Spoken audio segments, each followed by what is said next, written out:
One of the things that has taken place since the beginning of the Ukraine war is extremely deliberate action on the part of the US government and the Russian government to keep this war contained to Ukraine and contained to the land domain as much as possible. It doesn't mean that there aren't,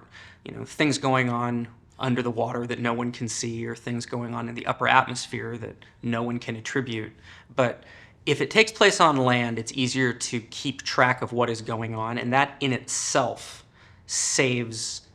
a lot of risk. Just keeps a lot of things off the table. Now, that's a kind of a short-term problem, but it might be a short-term problem that is measured in decades, because I don't think that this war is right on the brink of a peace treaty that's about to wrap up. I think both Ukraine and Russia have a great deal of fight left in them.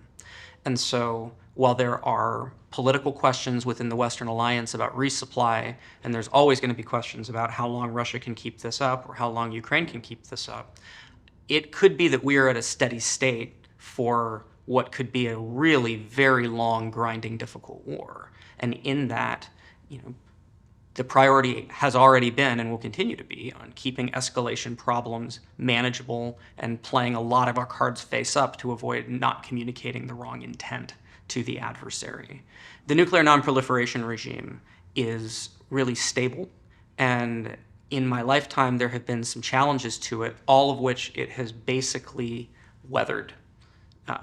Not always with the success that we would have hoped, but Ukraine did give up its nuclear weapons in 1996, and I'm really glad that they did. I think that this crisis could be worse if nuclear weapons were in the background of it, with Ukrainian command and control questions lurking in the background of this. Now, some people would say that Russia wouldn't have done anything at all if Ukraine had nuclear weapons, and I don't really believe that that is true, because I think that a lot of the war has roots in decolonization politics taking place between Ukrainians and Russians, and none of that has anything particularly to do with nuclear weapons. So, in general, the nuclear nonproliferation regime has a lot of international support and will probably continue to have a lot of international support, and that gives us a lot of runway to work with, those of us who are trying to prevent tragic accidents.